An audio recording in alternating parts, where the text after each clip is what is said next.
Seorang pengangguran berinisial BK ditangkap petugas setelah dilaporkan oleh seseorang yang melihat tersangka sering mengambil tempelan di jalan. Menanggapi laporan tersebut, unit Puser Polsek Denpasar melakukan penyelidikan di TKP. Petugas kemudian mengamankan tersangka beserta 3 butir pil ekstasi dan sebuah handphone.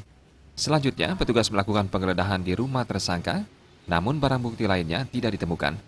Dari hasil pemeriksaan, tersangka mengaku telah menggunakan narkoba sejak 2 tahun terakhir. Barang ilegal tersebut diperoleh dari seseorang yang dikenal melalui handphone dengan harga Rp250.000 per butir.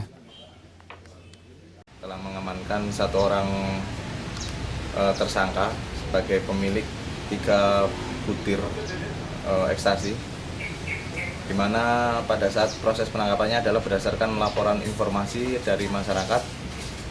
Kemudian dari informasi tersebut, anggota melakukan penyelidikan, dan pada saat dilakukan penangkapan, tersangka ini bersama dengan teman-temannya sedang minum minuman keras. Kemudian kita melakukan penggeledahan dan ditemukan di badan dari tersangka ini 3 butir ekstasi warna hijau, kemungkinan jenis baru, dibungkus dalam salah satu produk plastik kopi.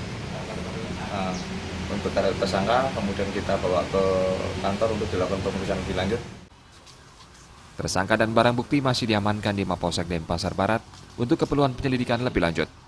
Tersangka dijerat dengan pasal 112 ayat 1 Undang-Undang RI Nomor 35 Tahun 2009 tentang narkotika dan diancam 7 tahun penjara. Kadek Suantara, Bali TV.